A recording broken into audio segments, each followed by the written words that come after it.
사도신경 묵상 세 번째 시간입니다. 이 시간에는 나는 성령을 믿으며 거룩한 공교회와 성도의 교제와 죄를 용서받는 것과 몸의 부활과 영생을 믿습니다. 이 부분을 요한복음 14장 16절부터 26절까지의 말씀을 중심으로 함께 묵상해 가도록 하겠습니다.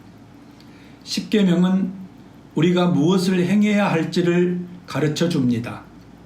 사도신경은 하나님께서 우리를 위해 무엇을 하셨고 무엇을 주셨는지를 말해주고 있습니다. 십계명 속에는 하나님이 우리를 위해 행하신 은혜의 사건이 직접적으로 드러나지 않습니다. 십계명 자체는 우리를 그리스도인으로 만들지 못합니다. 율법을 지키지 못하면 정죄와 심판만 남습니다.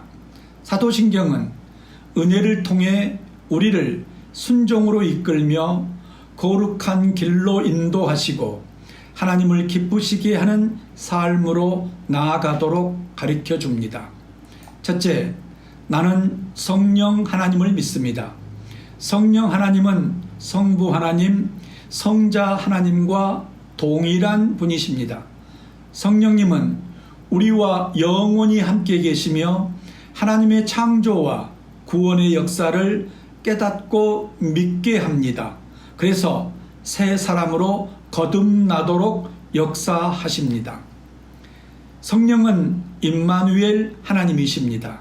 성령은 우리와 영원히 함께 계시며 하나님과 친밀하게 교제하게 하시고 하나님의 뜻에 순종하게 하십니다.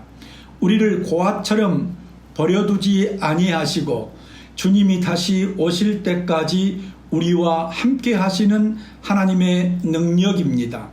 성령은 진리의 영입니다. 예수 그리스도는 진리고 성령은 예수 그리스도의 영입니다. 예수의 십자가와 부활을 믿으면 그분의 영이 우리 안에 함께 계셔서 자기 죄와 심판에 대해 깨닫게 하시고 회개로 이끄십니다.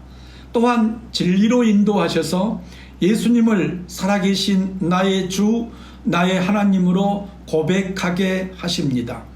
우리를 하나님의 자녀가 되게 하시고 새로운 사람으로 거듭나게 하신 이도 성령님의 역사입니다. 성령이 사랑의 하나님을 깨닫게 하여서 우리의 삶 속에서도 사랑의 하나님을 드러나게 역사하십니다.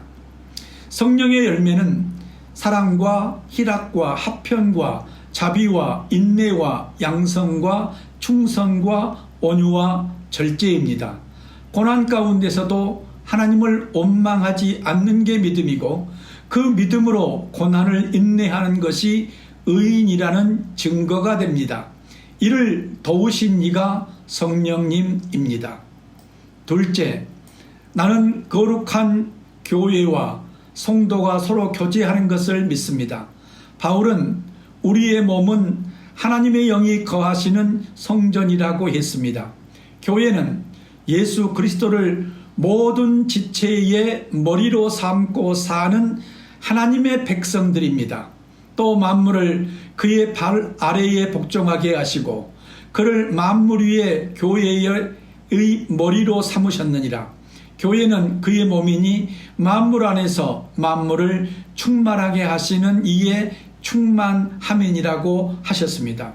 하나님의 교회는 그리스도 예수 안에서 거룩해진 성도들과 우리의 주 되신 예수 그리스도의 이름을 부르는 모든 자의 모임입니다. 교회는 예수 그리스도를 머리로 삼고 거룩한 교제를 하는 무리입니다. 교회는 시대와 장소를 초월하여 한 성령으로 세례를 받아 한 몸을 이루어 교제하는 거룩한 공동체입니다. 교회에는 유대인이나 헬라인이나 종이나 자유인이나 구분이 없습니다. 로마와 헬라의 종교는 모두 국가 종교였습니다. 그들의 신들이 하는 일은 다른 나라들과 대립하여 자국의 이익을 돌봐주는 일을 한다고 그들은 믿었습니다. 그러나 하나님의 교회는 모든 장벽을 허물고 주님께 속한 자들이 연합하여 하나님의 사랑을 실천하는 공동체입니다. 성도의 교제 중 가장 거룩하고 신비한 교제는 성만찬입니다. 하나님은 성찬 애식을 멸망의 사람과 하나님의 자녀를 구별하는 애식으로 삼으셨습니다. 성만찬 애식은 인종과 문화와 역사를 초월하여 온 세계의 교회가 하나 되게 하십니다. 성만찬을 통해 그리스도의 생명에 참여함을 선포합니다. 이렇게 하나님의 사람들이 함께 모여 약속의 말씀을 듣고 배우며 기도하고 찬송하며 서로 용서하고 교제하며 사랑을 실천하는 공간이 교회당입니다. 셋째, 나는 죄를 용서받는 것과 몸의 부활과 영생을 믿습니다. 나는 믿음으로 죄를 용서받았음을 믿습니다. 우리는 본래 죄인으로 태어났습니다. 하나님께서 우리의 죄를 사하여 주시기 위하여 그 외아들 예수 그리스도를 이 세상에 보내셨습니다. 우리의 죄를 담당케 하시고 십자가에 못 박혀 죽게 하셨습니다. 이를 믿는 자는 죄 사함을 받는다고 했습니다. 죄 사함의 목적은 단순히 죄에서 벗어나는 것에 그치지 않고 하나님을 위하여 사는 것에 있습니다. 죄가 다시는 나의 삶에 왕노릇하지 못하게 하는 것이 하나님의 영광입니다. 나는 몸이 다시 사는 부활을 믿습니다. 예수님은 잠자는 자들의 첫 열매가 되셨습니다. 예수님의 부활을 믿기에 우리도 몸이 다시 사는 부활을 믿습니다. 기독교의 가장 큰 소망은 부활입니다. 초대교회 메시지의 핵심은 부활이었습니다. 죽음을 두려워하며 죄의 종노릇하던 인생에게 부활은 자유와 소망을 주는 소식이었습니다. 나는 영원히 사는 것을 믿습니다. 영생은 곧 유일하신 참 하나님과 그의 보내신 자 예수 그리스도를 아는 것이라고 했습니다. 예수님은 나는 부활이요 생명이니 무릇 살아서 나를 믿는 자는 영원히 죽지 아니하리라고 하셨습니다. 내 말을 듣고 또 나 보내신 이를 믿는 자는 영생을 얻었고 심판에 이르지 아니하나니 사망에서 생명으로 옮겼다고 말씀하셨습니다. 예수님은 영생을 주시기 위해 세상에 오셨습니다. 예수님을 믿음으로 영생에 이릅니다. 영혼을 사는 자는 거룩한 행실과 경건함으로 세상을 살아가야 합니다. 영생은 무작정 시간이 끝없이 이어지는 삶이 아닙니다.